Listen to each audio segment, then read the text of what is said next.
Hey, thanks for joining us today, folks. We'll keep watching to make sure there's nobody else coming on board. If they do, they do. Appreciate if you just mute yourself for us while we're doing this. I'm Jeff Emswaller. I'm the Executive Director of the Greensburg, Decatur County Chamber of Commerce. And I'm going to take this second to remind you that as you're shopping this holiday season, please do your best to support your local businesses. They sure do need it more than ever right now. So we appreciate all the Amazons and all that, and those small businesses, but if you can buy local, please try to do that. They spend money back in your community and they support good things in the community. So, hey, also joining us today is Chamber Associate and Social Media Manager, Dawn Lowe. Wave, Dawn. Say, how are you? She's going to be monitoring the chat room for us, and if you folks have any questions when our presenter is speaking, or you need something clarified, we invite you to write that in the chat room, and we'll get those questions following the presentations, or what the heck, just unmute yourself and interrupt Andy. He won't care. It's all good with it. So also feel free to put your contact information in the chat room if you'd like. Look at the Falcons. What's the Falcons? Yeah, what is the Falcons? Air Force Academy. Oh, very cool. Look at you all you military people. That's cool. All right, but feel free to put your contact information in the chat room, and if you want to make connections with somebody, that'd be terrific. This presentation is being recorded and will be available on the Chamber's YouTube channel, which may be accessed through our website at greensburgchamber.com in the event that you'd like to see it again. And along with that, let me introduce you a little bit to Andy Alexander. I'll tell you what, the government spends $4.4 trillion a year and it buys everything. And Andy is the area's procurement. I'm proud I said that right. Yeah. Technical Assistant Senator Counselor for South Central Indiana. And he's here to help you. Andy's role is to help get your business eligible to bid on government contracts, and he can help identify opportunities and work with you throughout the bid process. I can tell you that Andy's got a big, long bio, but I'm not going to read that bio and his qualifications, but I am going to tell you one thing that you may not know about Andy. Andy retired from the military as a major. This man served 25 years, and he is a recipient of two Purple Hearts. And I am absolutely, I am astounded by that. We had a conversation when he came down to talk about this program, and I was more fascinated with his stories about being in the military. And Andy, thank you for your service. And that's just awesome. 2 Purple Hearts, unbelievable. So thank you so much, Andy. With that being said, Andy, we're going to turn it over to you. It's all yours. If you'll give me just a minute, I'll get the share screen up. But go ahead, Andy, start wherever you want. All right. Well, Jeff, thanks a lot for facilitating this call and sponsoring this outreach event throughout the state of Indiana today. Even though I just cover a smaller portion of the state, people nationwide sometimes get on these webinars. You never know. So I'll behave myself. But the first slide here just basically tells that I'm a representative of the Procurement Technical Assistance Centers. There's over 500 consulars worldwide, out in Samoa Islands, Puerto Rico, out in Hawaii, all the states. And we're usually working under local chamber of commerce, universities, state government, like here in Indiana, the Indiana Economic Development Corporation, which I work under the Defense Department.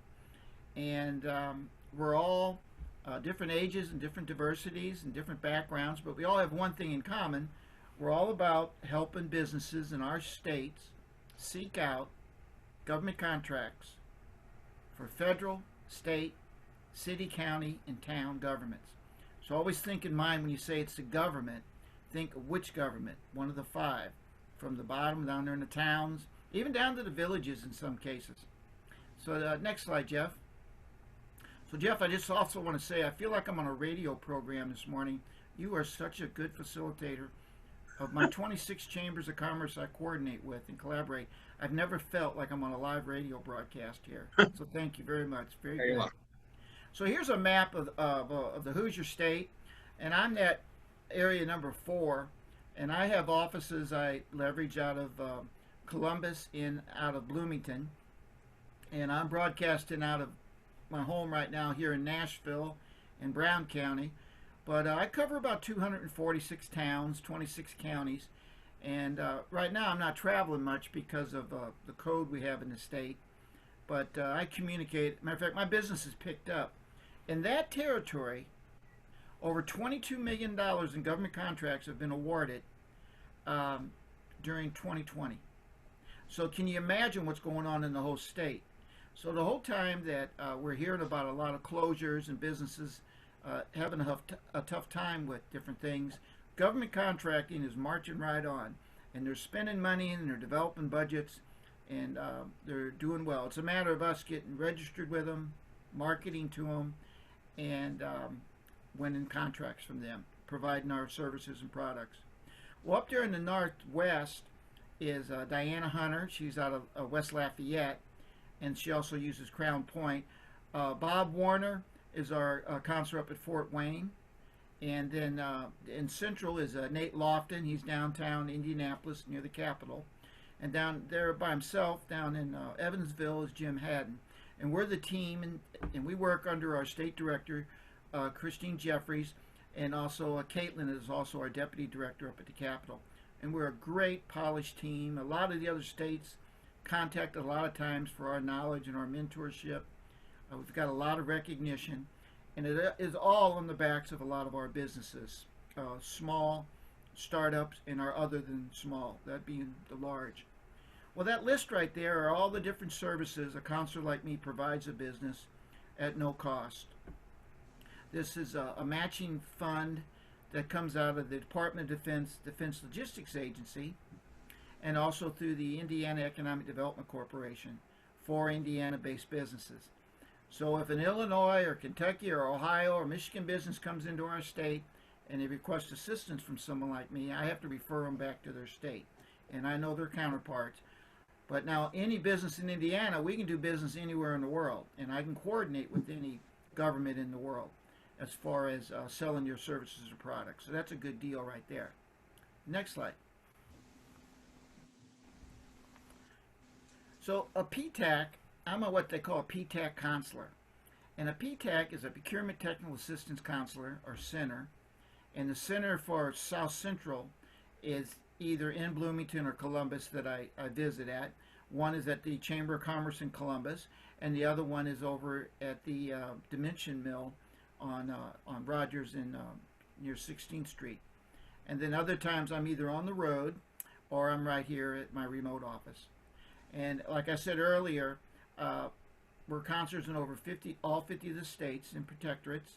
And then the PTACs have been around since 1985, and they're like Match.com.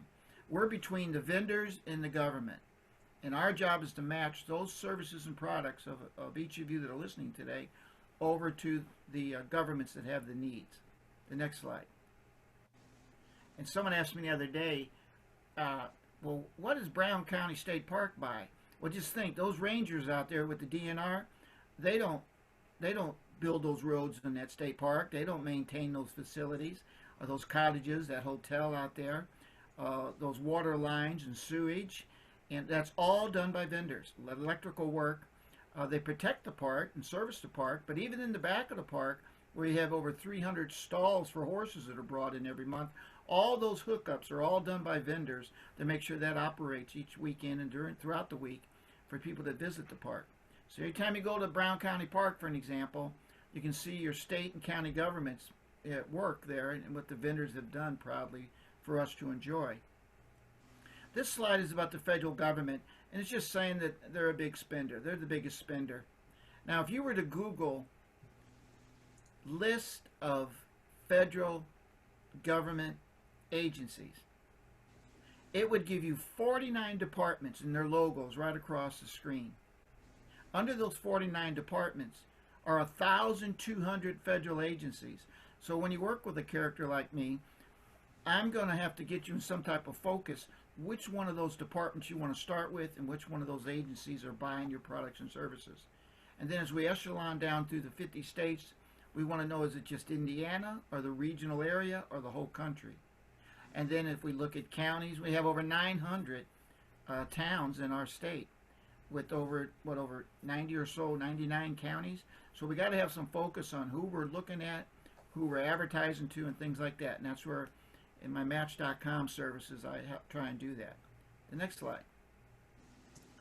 But today, if we kind of look at the report card, through the Small Business Administration, who does an excellent job of putting out goals to these 1,200 federal agencies and these 49 federal departments, requesting that they have set aside programs that they have certifications for. And on the left over there, you can see them: a small business, the women-owned business, the small disadvantaged, the service-disabled veteran-owned businesses, and the historically underutilized business zones. And a hub zone is basically any tract of land determined by the U.S. Census, like down to a zip code, that its economic development is less than the average GNP of the state and greater than 12% of the average unemployment. And then they determine it's a hub zone. And the federal government tries to award contracts in those areas to bring those areas up. Sometimes we have other words for them, like distressed areas and things like that. If you think about Columbus, Indiana, for an example, if you look at the main street where the Chamber of Commerce is, and then everything southwest of the town, going down towards the Highway 65, is all a hub zone. Everything north of the town and to the east is not. And in every community throughout the state, they have these hub zones. And later on I'll talk more about this, but you can Google hub zone map and then type in your physical address and it'll bring up that hub zone. And then if you the federal hub zone certification program, for an example. But one thing I want to point out here before we leave this slide, notice that most of these governments, the federal government agencies, are making their goals. But down on the bottom right, that 2.28%, even though it's $11 billion, agency-wide, those 1,200 federal agencies are not making their hub zone goals. So that's why I'm kind of emphasizing, if your business is located in a hub zone or you're thinking about moving your business, I would highly recommend you put it in a hub zone and take advantage of those set-asides. That means there's no other competition bidding against you if you're a certified SBA type business. Okay, next slide. We'll just look at one of the 49 departments, and that's the Department of Defense, because they're pretty large. And on this one, you see the Department of Defense gets an A, but the two areas they're kind of weak in is, of course, again, the hub zone, and then women-owned small businesses. And a woman-owned business, of course, she needs to be in operational control of 51% of the business, and then she has to be certified by the SBA, and you do all this virtually online. And this is something I can assist you with as well. Part of the journey with me is to develop a government procurement action plan that gives you step-by-step protocols or a process that I'll try and keep you to move you from phase one, administrative, cosmetic things we need to do to earn our credentials and registrations and certifications, to move to phase two, which is marketing, looking for bid opportunities and submitting bids, and phase three, which is a great place, is winning contracts and micro purchases, that's credit cards and blanket purchase agreements. Those are threshold spendings between $10,000 and $100,000. And that's what we want to be a part of and get to. Next slide.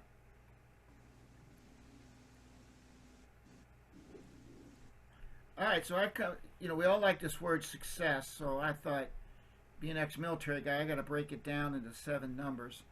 That way I can remember it later on like an acronym. And, well, number 1, you want to self-assess your readiness to really sell to the government. What is it you're selling? Is it a service or is it a product? Now, for an example, I work with a really good water treatment organization down near New Albany. Now, they have a service and a product.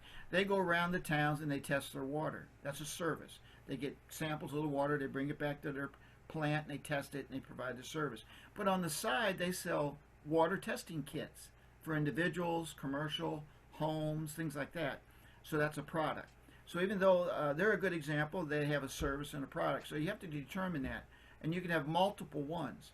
And you can even have teaming partners under you and subcontractors under you that you represent their services as well, depending on the type of business you are.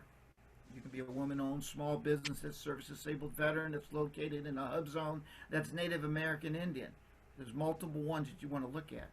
As a matter of fact, when I assess you, that's one of the things I'm going to be looking at. What are your credentials and where can we get you registered to take advantage of those things? Number Andy, two, we have a quick question in the chat room. Okay. Is Go there ahead. a financial incentive to start a business in a hub zone, or do companies have to wait for a contract to make money?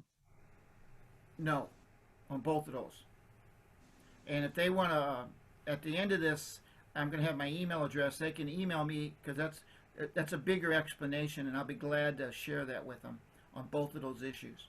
But that's a good question. So you want to complete your initial registrations, like in that question. You want to get your eligible certifications. Now, we also have certifications for veterans, women, minority, disability-owned companies at state level. And a lot of our states around the country have these certification programs. Most county, town, and city governments do not. Some of the larger, like Indianapolis and Chicago, Louisville, Kentucky, they do have some diversity programs under affirmative action equal opportunity. But the best way to approach all that is just work with me, and I will contact those governments and find out those protocols for you.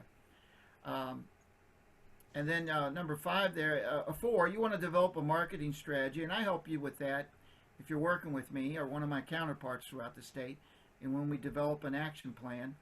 And number 5 is define the bid opportunities. Where are these bid opportunities, and what if there's none out there? What do we do then? How do we market to them? And the opposite of a solicitation is an unsolicited approach. And so we want to take advantage of both sides of it. And then you want to submit a bid. And I'm big on 4-to-1 conversion. I learned it in Army recruiting.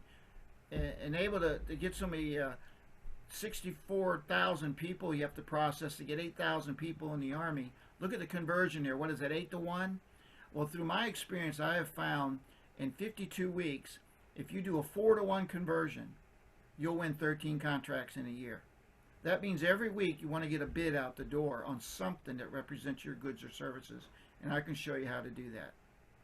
And then on the bottom there, number 7, is you want to perform on the contract. Boy, if you show your stuff, then everybody's watching. You're out on the dance floor showing your goods and services, and the whole market watches you all the time. So you want to make sure you do that. And a lot of times if governments are pleased with your service, they may extend the contract, they could modify it, add more money to it, because they'd hate to go back out and have to bid it again for similar work when they have you showing that good quality service. Next slide, please. All right. In this slide, what I'm trying to share with you is when I meet you and I do an assessment in phase 1 to develop a government action plan, I'll be looking at your profiles, what things you need to be registered with, what your company website looks like, what your products and services, things like that. And I'll give you step by step what I think you should do next. And then once we get that accomplished, then of course I'm trying to push you out of these areas over to marketing and finding bid opportunities. So these are just examples from federal level down to state of different things we can leverage and register for, including like the workshops and seminars. That's kind of what we're doing today. And this webinar we're doing today, I do this almost every 2 weeks somewhere throughout my territory, and I repeat the same message. Now starting in January, I'm going to move on to stuff like marketing, how to write a proposal, how to find bid opportunities, things like that, how to do cost estimating. I'll branch out. But for right now, because I'm new to the area, I've been sticking with doing business with the government. Next slide, please, Jeff. You know, Jeff, you lean back there, you almost disappear. So that's why I'm staying still. So finding bid opportunities, you know, where do you find the bids in the industry? One, the SBA calls a large business an other than small business. That's what they mean by large. Okay. Well, these other than small businesses have small business liaison officers. And sometimes they've won government contracts already and they're looking for your business. And it's good to get registered with them. So if you call Cummings up or Rolls-Royce or Costco or Walmart or one, you know, any of those, if you Google list all large businesses in Indiana and get a list, and then start contacting them with a capability statement and ask the SBLO, can I be on your list? I'd love to be a subcontractor or teaming partner because I'm a woman-owned business. or I'm a veteran-owned business, or I'm, to help you meet your federal subcontracting plan. And then in the future, when they do go after other contracts, you're also part of their team. So that's one way to leverage. That's low-hanging fruit. Now, if you climb up to the tree a little bit, we put out a bid matching service by what I see in what's called your NAICS codes, North American Industrial Classification System codes. Those are numerical codes that the federal government and state governments use, and we take those and product service codes for products. Those are 4-digit, and we put them into a program, and we run an algorithm at night against all the government sites that you're interested in, and then we dump that in an email to you, and then you go through that. And if you hit on something you're interested in, you email it to me, and then I'll look at it and I'll go, well, no, I don't think this is good for you, but let's mark it back to them with your capability statement. Tell them this is what you do, and you'd like to be put on their bid list. But if it's something you want to bid on, well, then what we can do, you and I, is create a timeline and outline, take a look at the solicitation. They call it a statement of work or performance work statement. Put together a proposal, see how many days we got to do this in. As a counselor, I can review your proposal before it's submitted and give you my feedback as though I'm a government contracting officer. I'm not allowed to develop your proposal, but I can look at your costing and your past performance and your technical approach and different things that the government may be requiring. And at this time, I just want to remind you, there's kind of like 3 different types of proposals. There's the RFP. That's usually for a program, base year, option years, and it's a request for a proposal. And it's going to require more documents and justification and resumes and technical approach and cost sheets and stuff. Then you have the RFQ, request for quote. I like to think that they're for projects.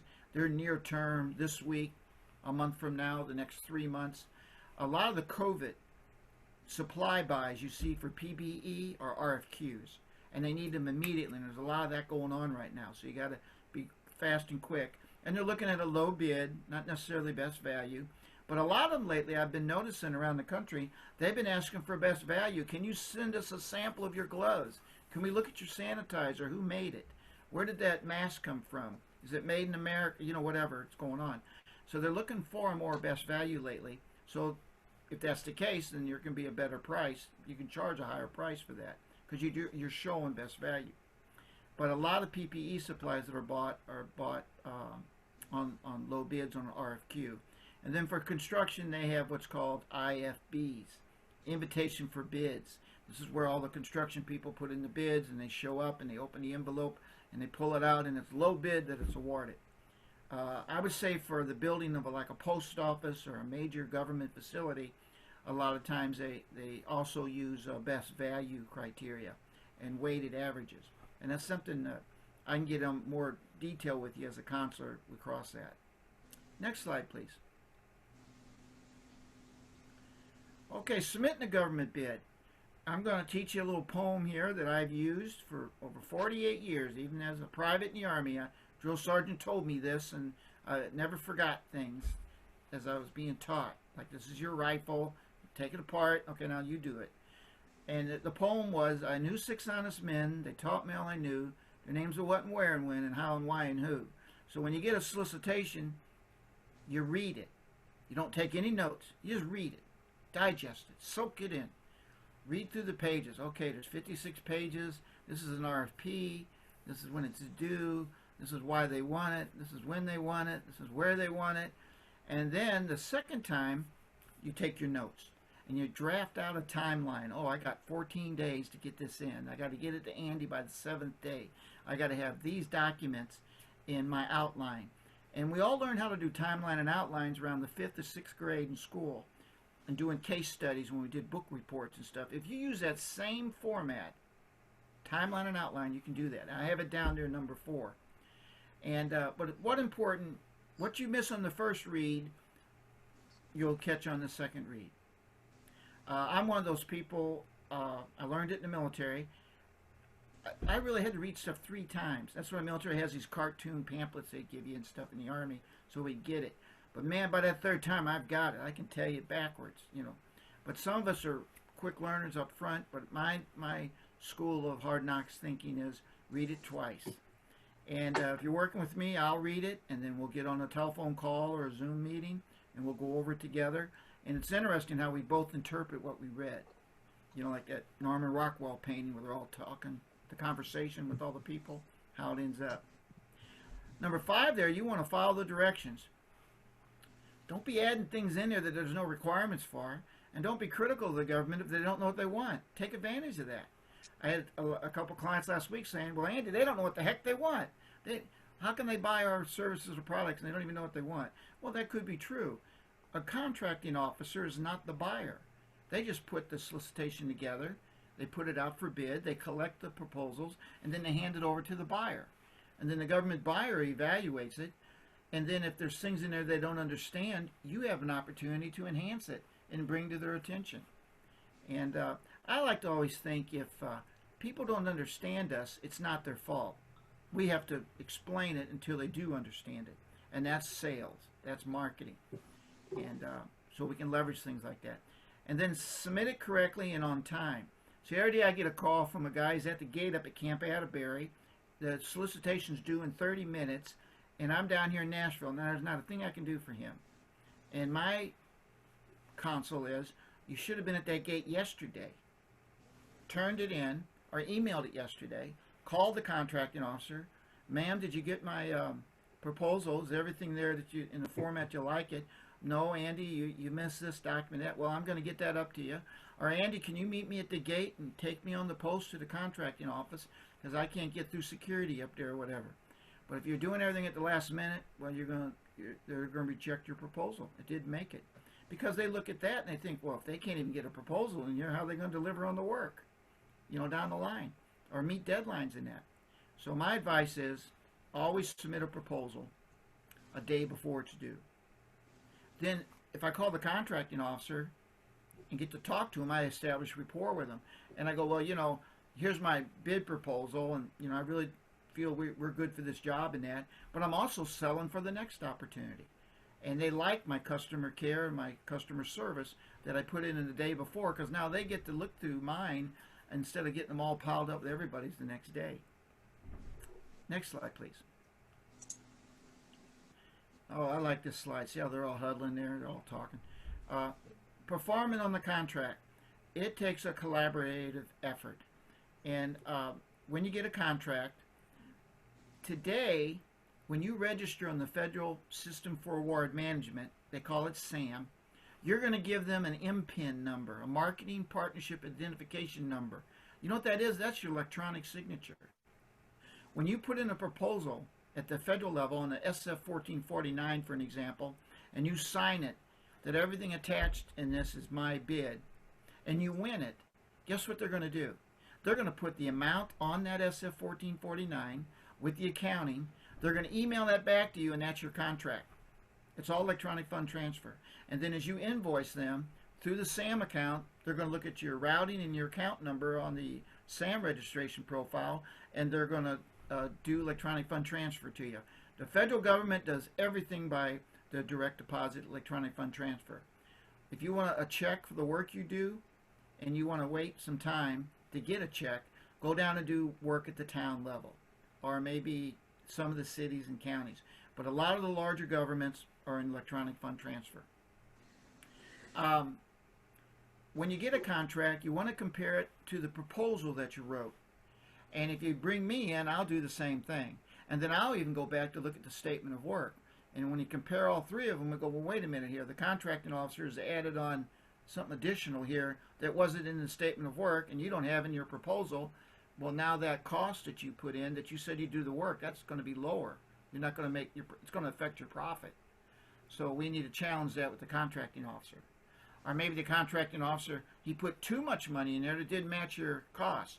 Well, Lord forbid you get overpaid by the government. You don't want to get overpaid because eventually they'll catch up with you on that.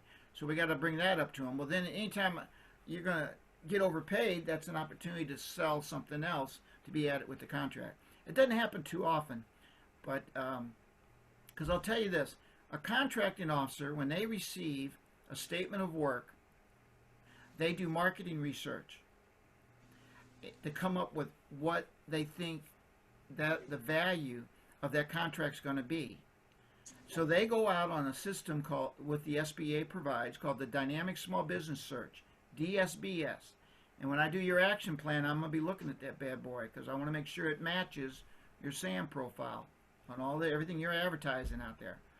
And they go on there and they look at different companies, and then they'll even put out what's called a sources sought or a pre-solicitation notice. They're fishing.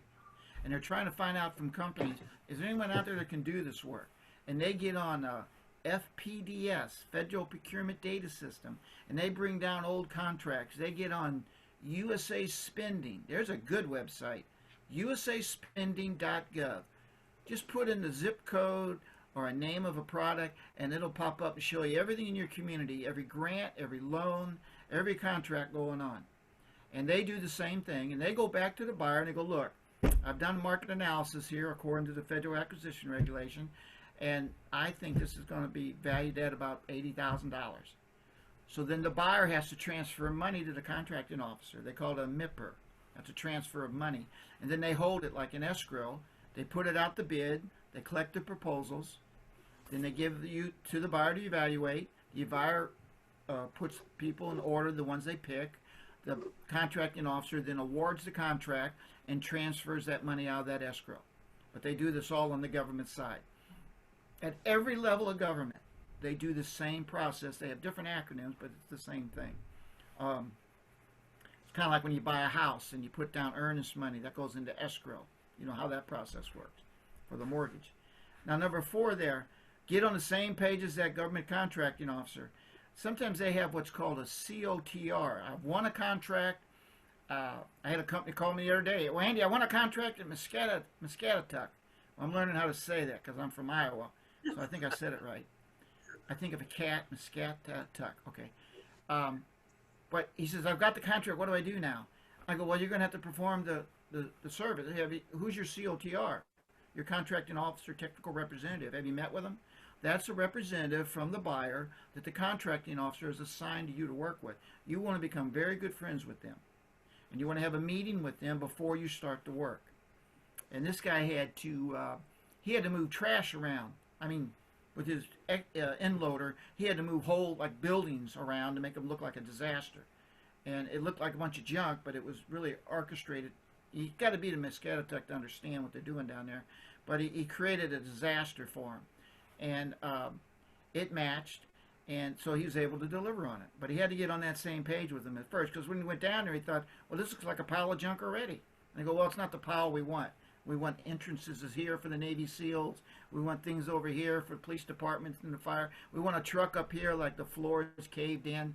So here's the map and picture how we want it designed. But he's got to get on that same page. And number 5, you got to communicate constantly with that contracting officer. And a lot of times, I love to go out on site visits before you put in a contract. I like to go out on them and look at the property, and I'll go with some of my clients when I'm allowed to. And I'll go to a contracting officer on your first day if you want me there. I'll sit there and look at everything as an honest broker and counsel you on what's going on. And I have found here in Indiana so far, out of the National Guard units I've worked with, the Army Reserve, the Army, the Navy, Air Force, Crane, Jefferson Proving Ground, all of these offices are really above board and open to the public and working with and giving advice. But it's a matter of building that rapport and getting in with them. I mean, in less than 9 months, I've had many government contracting offices invite me in and open the books and show me how they do business so I can explain it to the vendors. Next slide, please. So, conclusion. See, I like put conclusion because you think this presentation's almost over. That makes you feel, well, he's going to finish talking here. So I'm just going to recap here. Keep your registrations current and accurate. If you register, it doesn't mean that that's going to be locked in forever because things change. I had a veteran the other day. There's no set-aside status for a veteran-owned small business under the SBA or the DOD or the VA. But for the service-disabled veteran-owned business who has a VA compensation, whether it's service-connected or whatever, there is a set-aside status certification by the VA for the Center of Veteran Enterprise, and federal agencies do set aside money for a service-disabled veteran. So I had this veteran go back through the system, through his county veteran service office, get reevaluated at the VA because he had hearing loss from 155 artillery, or he had carpal tunnel a year later, or his jaw where he got hit over in Somalia during a fight in combat. And here he is now 5 years later. His lower back, he fell down on the Navy ship. He slipped on the deck, but he didn't put in the claim. But you can be reevaluated, and if you are reevaluated at 0% service disabled veteran owned small business, you can apply for that certification. You're just not drawing compensation for it after the fact. So that's something we can go look at. And we have a lot of great talent in these county veteran service officers. I have 26 in my territory that I stop in and talk to, and every one of them really know the benefits well and how to work with the VA hospitals. Number 2, you must market your company to be successful in government contracting. Market, market, market. So I send you a bid match. You get 4 bid notices. You look at one you want to bid on. What are you going to do with the other 3? You're going to market. You're going to send them your one-page virtual marketing capability document and spread the gospel back to those contracting officers. Here's what I do besides what you've been advertising for. And if you could share this with other people in your contracting office, because something may come up on this. I had a company the other day over in Bloomington tell me, well, Andy, that's a lot of work to be marketing to those bids. Well, then it wasn't 3 weeks later I met with him, and he says, gosh, I got 20% feedback from those contracting officers that I sent my capability statement to. I go, wow, 20%. So, if you multiply 20% times 100 agencies and 20% giving you back, that's 20% of the market you didn't have market share before, or were marketing to. So number 3, in marketing and proposal preparation, focus on what sets you apart from your competition. So I ask a lot of businesses, what's your differentiator? What's so different about you, your services, and your products? Like Greensburg Chamber, Decatur there. When I go to different chambers, I can immediately see and feel through the executive director, in Jeff's case, or his staff, what's the differentiator in this community, and the pride and what's going on in it. Are they selling, and I go to another chamber, and I don't see it at all, and I think, wow, so I'm going to gravitate towards those that I think are all about their Indiana businesses and that. So they show the differentiation. Number 4, read the solicitation, highlight those key points, and then read it again. And number 5, subcontracting is a great way to break into federal contracting. What I mean is, I put in a bid, and I don't hear anything, so I request the contracting officer, did you award this? He says yes. I go, can I have a written debrief on who got it? He sends me it, and like 5 of us bid it. That tells me what the market was. I ranked number 2. So that means if number 1 doesn't deliver, I'm up next. They may call me. So I got to be ready. But you know what I like to tell businesses? Wait a week. And if Jeff has a business that won that contract, I'm calling Jeff up. And Jeff, congratulations on winning that contract, man. You are Top Gun. And I know there's like 80 requirements on that thing. And I know you're working 3 other projects right now with all your labor and your supplies and stuff. Well, I have all my people with me, and I'm really good at items 1 through 10 and 14 and 52 and number 80, and I'd love the subcontractor team with you. Well, then on the next contract that comes out, Jeff may not be a service-disabled veteran-owned business, but I am. So I may be the prime on the next contract, and Jeff may be my new teaming partner down the line. So we adjust roles. I call that crumb work. If you want to see a good movie about this whole process, see War Dogs. That's an actual thing that happened with those 2 young guys. But look at the movie screens, the SAM system, the FBO behind the scenes, how they go after what contracts. And one term they keep using over and over is crumb work. And that means teaming, subcontracting within your first 1 or 2 years of getting in the government contract. Number 6, get everything in writing. I believe in swagging and swatting. SWOT means the strengths, weaknesses, opportunities, and threats. It's a great algorithm in modeling under non-paramedic status of the numbers that are put together on the strengths, weaknesses, and opportunities and threats of your business, of the bid you're going for. A swag is just a scientific wild-ass guess. It's a lot of emotion and drama. And if you're getting emotional, or you're talking too much about it, or she said, I heard they're going to do this over here, or I read in the paper, these are just, you're swagging too much. And if I hear you talking like that, I'm going to remind you, you're swagging. Let's get over to the SWAT. Let's really look at what's going on here, and then we can make a decision. And by getting things in writing, you're swatting. I'm dealing with a company right now up in Northwest with a fellow counselor with the government who is doing some SWAT on one of our businesses, and the business immediately starts swagging. Well, the government's picking on me, and I go, well, no, hold on here a second. Have you been doing what they've been asking you to do? No, we're going to argue with them. We're going to get defensive. And I go, well, you're going to lose out then. You don't want to do that. Let's get into the SWAT and see where they're coming from, and use a PTAC counselor like me as your in-between, your Match.com. You want to learn from your experiences, and that's what's going to be your past performance. So anytime a contracting officer doesn't give me a contract, well, I want to contact them. Hey, I'm here. I'm your protege. You're my mentor. You know, you're a civil servant. Show me what I did wrong here. My cost's too low. I didn't have my fully burdened rate right. My tech, give me feedback here, brother. And then, you know, because I'm coming back. I'm going to bid again. I'm on a 4-to-1 conversion according to my counselor Andy, and I've got other bids coming down the line here. I got 52 weeks coming up, and I want to win 13 contracts this year. And right now, your office isn't awarding me anything. So I must be something wrong with me. So I need some mentoring. And they have formal mentoring programs with large businesses, with the SBA, all the way down to contracting offices, providing feedback to you on their feedback on how they're looking at your business and how you're representing yourself.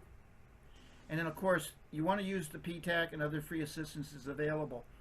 My counterpart, through the IDC and the SBA, through the Small Business Development Centers, the Chambers of Commerce, the regional economic development people, the extension offices through Purdue University, they're all out there.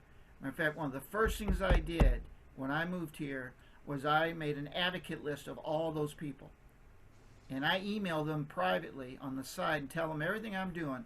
I haven't had one of them come back to me and say, Andy, this is too much. I don't want to be on your email list anymore.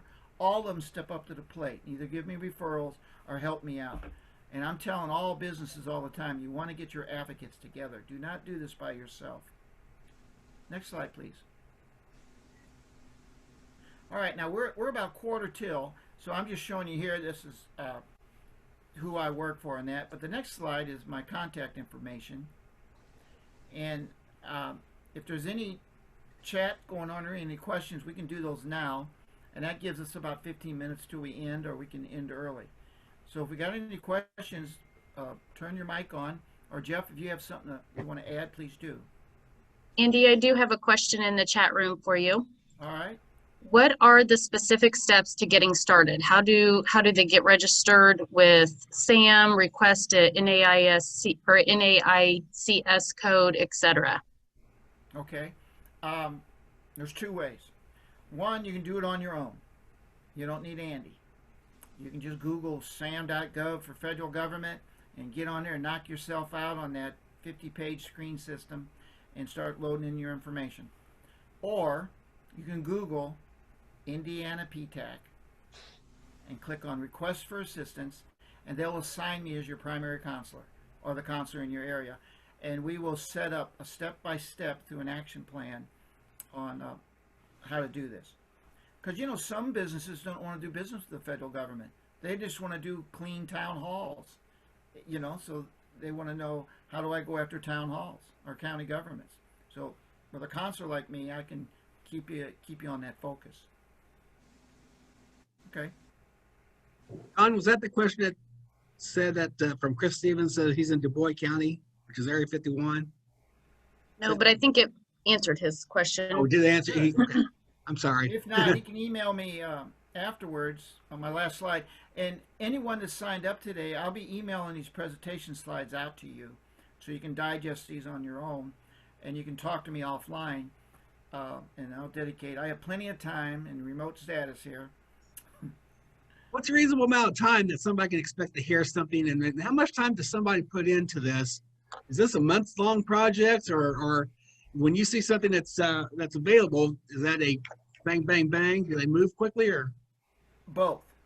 I was working with a fabricating company down in New Albany to pull gears out of the locks of the Ohio River, to have the sand it down, repaint it, and put back in the river. From the day we registered on SAM, got a cage code, Dunn's number from Dun and Bradstreet, found the bid on bid match, to it being awarded, and me visiting him down there on the locks, that's the McAlpin locks, to him invoicing was 31 days. I felt like we set a record. Now that was a $250,000 award. On something minor, someone came to me with a swag. Hey man, all these soldiers going to Afghanistan, they need first aid kits, and I got like 10,000 of them. I'd like to sell them to the government. Okay, so we did a rush on that, and we did an unsolicited proposal to Troop Support Command, which is a depot, and they had a need for first aid kits. So we did a capability statement, we did the registration, and that one was like in 10 days. So it depends on because I know most businesses, you've got a lot of irons in the fire, and you're in the commercial market, some are international, and now I'm dragging you into the government. But you can do it. So let me ask this question: is it, once you get a contract, is it most likely they might give preference to you on your next bid, or does that help build relationships, I guess? Yes. If they like the work you're doing. Yeah, because they reviewed your proposal. They know who you are, even though maybe they didn't like your price or your best value at that one. They will on the next one. Yeah, very good. That's why I got my American tie on. America's about getting back in line again. It's not about how a business falls down. It's about how we get up. Yeah. And we get up pretty good. So what I say, if you bid on four bids, and you know your conversion is probably going to be one for every four, then calculate that out. You can figure out a whole sales plan for a whole year, and then that's your vision. Right. Someone asks you, you go home at night. My daughter used to ask me, well, what'd you do today, Daddy? And I go, well, my revenue target this year is to win 13 contracts with the government on a 4-to-1 conversion. And if I win those, I'll win about $130,000. That's what that's worth to me. That's my vision. I caught her out in the yard telling another kid that. Well, that's marketing. That's great. That's awesome. Yeah. So that's awesome. Good. And I'm sorry, we just let Chris Straw in. Chris, sorry about that. We're going to have this recording available later if you want to see it. And as Andy said, he's going to send out the slides to everybody so they can look at it. Okay, thank you. Yeah, sorry about that, Chris. Are there any other questions, or what do y'all think? Who has some thoughts? Eric? Hey, Sam Morgan there looks like he's broadcasting from a radio station or air tower. Well, I was wondering if Sam might play the guitar for us for a minute. Well, that's a decoration. Oh. Decoration only. I'm a very beginner guitar with this guitar that I've owned for about 10 years. Well, Jeff, we got time, about 10 minutes for each person that's on to kind of give us an idea of who they are, where they're at. Yeah, let's do that. We can start with Sam up in Terre Haute. Okay, so I was active duty military for 26 years. My last assignment was to Indiana State University to run their ROTC detachment. And then I got out of the Air Force and walked down the hallway to the aviation department and ran their drone program for 3 years. And then about 2 years into it, I decided to build a climbing gym as a side gig. The offer to renew my teaching contract was a slight pay cut. So I said, no, I think I'll just walk. So now I'm a full-time, it's a combination climbing gym and cafe, appropriately named Climbing Cafe. And we got going just in time for COVID to gut punch us, and our whole business relies on not social distancing. So we're down about 100 grand so far, and still not picking up at all on business. And so one of the alternatives is the government contracting, where my I guess it would be an advantage, is my wife is also an Air Force veteran, and she's 100% Navajo, and that's certifiable. So we've got the women-owned, I call her my triple threat, Yeah. women-owned veteran Navajo, and so we're very interested in the subcontracting and partnering, because we have a company here that makes military-grade ammunition that keeps losing out on bids to women-owned or minority-owned companies. Okay. And so I think we can help them out, and they would bid a little higher, and all we care about is that little bit higher part, somehow splitting it to help their company. Because really, I just want, you can either trade a bunch of money and peel off taxes within a community, or you can make something and have people send you all of their money. And that's what I'm trying to develop beyond this. Sam, you said you did drone flying? Yeah, I spent about 10 years as an A-10 pilot and 10 years as a Predator Reaper guy. Very awesome. So I'm trying to get our tourism department to start drone racing here and get the ESPN contract, but they aren't listening to me. So I would be a great consultant for that, I think. All right. that's awesome. Can they race around the tree? Yeah. Yeah. How much fun would that be? Well, it's a really cool hobby. Those things go about 160 miles an hour, and they're very lucrative in the smuggling into prisons industry. Wow. Yeah. Well, see, tourism thinks I'm crazy, so they aren't listening to me. But Yeah. they'll learn one of these days. Somebody's going to get a big contract from ESPN. Sorry. Go ahead there, Andy. Who's next? Thanks, Sam, for Christopher that. Stevens. Yeah, can you guys hear me okay? Yes. Oh, okay. Well, Chris Stevens, have CS Consulting Solutions is the business name, and located in Jasper, which is down in Du Bois County. And I have been an educator now for like the past 16 years, and actually a school administrator for the past 11. Wow. And just recently got my doctorate degree, so I adjunct professor for Oakland City, and I don't know, I've always had kind of an entrepreneurial mindset about things, and in my latter years here with as a principal, we've been able to do some pretty cool projects, like working with 2 other school districts through ROI, the Regional Opportunities Initiative, and been able to expand some services to others. So it was the first multi-county, multi-corporation collaboration that I think in the state or even beyond that. And then we also partnered with IU Health, my school did, and was able to create Indiana's first school-based teletherapy program for students, so they could get therapy right there in the school from licensed psychiatrists and therapists. So it's opened up a lot of doors for me and exposed me to a lot of other companies and businesses. And I guess that's what got me thinking beyond education. And so we're located down here, not too far from Crane. So Crane's always been in our back door, and always something I've been interested in, and possibly, with as an administrator, you make pretty decent money, but you're locked in at what you can make. And I've always thought, well, how great would it be if I'm going to work an 80-hour work week that I make a little bit more? So, it's exciting to me. I kind of like a fresh wind, I guess I could say. But we're excited. I've got some other guys who are similar to me that are administrators or former administrators that are interested in jumping in on something as well. Some of them are disabled veterans and things of that nature. So I don't know what we could get into, but I'm excited to work with a counselor now. So. All right. Christopher, join the Jasper Chamber of Commerce. They're good people down there. Tell them I sent you.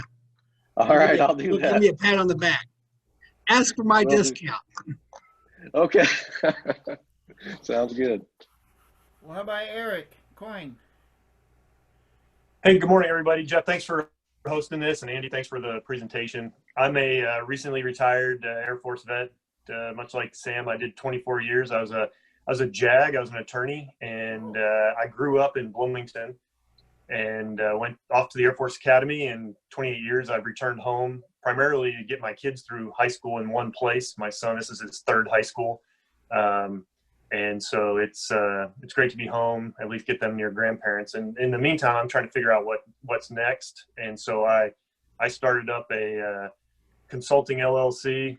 I'm not sure what I'm sort of like Sam and Chris in some regards. I'm not sure what I consult with or consult about, but I've met with a few people, and where I see sort of a niche, and this is Andy, probably what we'll talk about a little bit later, is starting out as a sub or starting out as a partner where I can leverage my service disabled status. My wife, who's also an Air Force vet, also service disabled, we can leverage that, much like Sam was pointing out, to try and partner with someone initially until we establish ourselves as a player. And so, and the big question I have, and I keep coming back to, is a player in what? And so I'm sort of exploring and figuring it out. And it's a great, you know, there's a lot of things I hate about COVID. As I'm sure all of you do. Sam, hearing your story, just, you know, I've got no words, but, you know, I applaud you for finding alternates and pushing through. But the one bright silver lining for us is, you know, it has given us some time to kind of figure out what we want to do, or at least me, what I want to do. Because there's not a lot, there's a lot happening, but there's also not a lot happening. So I get a little more time, I think a little more flexibility, and people are becoming a lot more comfortable with this environment, this Zoom stuff. And so I think that opens opportunities and opens doors to be more collaborative in outside and beyond your traditional, you know, community borders in the region. So, yeah, excited to see what's next and kind of figuring it all out. So good luck to everybody. And thanks again to Greensburg for hosting this.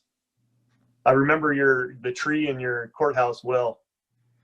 Come see it sometime. Get you a piece of pie at Stories. All right, thanks. Chris, can you hear us? I sure can. You want to talk about team quality? Yeah, Team Quality Services. We do quality control and support for other companies. And we have field reps in every automotive plant in North America, basically being the technical representative for tier 1 suppliers into the automotive plants. So we're looking and working with Andy for a contract down at the Army Red River Depot down in Texarkana to represent Caterpillar engines that go into that facility. So we're trying to put that together, which is exciting. Yeah, that'd be awesome. So we're strategizing on how we're going to do that. And we've done a government contract when the MRAP vehicle called the Buffalo was first being developed. And we had engineers out in Nevada at a proving ground out there, helping the Department of Defense put those through the paces and try and blow them up. So that was kind of fun. That's great. And we're trying to get back into the government world again. I'm a Air Force guy, 9 years at Grissom, flying tankers, service disabled veteran-owned business. So we're excited to learn as much as we can to get this going. Chris, what's the name of your business? Team Quality Services. We're located in Auburn, Indiana, which is about 20 miles north of Fort Wayne. Yeah. Yeah. You have the museum up there, right? We sure do. Yeah, very nice Absolutely. museum. Yeah, very nice. All right. Yeah. Yeah. Well, thanks for joining us today. Yeah, thank you. Yes. Well, Jeff, we're at 11, so I want to turn it back over to you. Being a great host today. Thank you. Well, thanks, Andy. I appreciate you. And Andy, I've enjoyed our time. We've talked together, and certainly our visit that we had in person. And hopefully once we get through all this COVID thing, we'll do some other things together. I'd love to do that. And everybody, I'm just going to put a plug in for all your chambers of commerce. If you can help support out a chamber of commerce, then do that. We are nonprofit organizations that don't receive any funding from the taxpayers. It's all membership based, and most of them are very affordable, and they can provide you some great services to get your name out there, help you make some connections, and hopefully increase your business. So think about that as you're out there doing things. And if there's anything we can do here in Greensburg, Decatur County, let us know. You know, we're home to Honda. Can't guarantee you get your foot in the door at Honda, but we can introduce some people to other people, and that's what we like to do as well. So thanks again to Don Lowe, for our assistant here, for managing the chat room. And Andy, I think you did a great job. Any other things you want to say? No, I'll see everybody out there on the market. I'll be talking to Eric later on today, and terrorized Sam earlier this morning. So, Great. All right. Chris, good luck on that Caterpillar bid, and anyone else out there that we've missed. Yeah. I'll be sending slides to everybody, and I'll follow up with you. So wash your hands, mask up, and have a great holiday season. How's that say? Merry Christmas to y'all.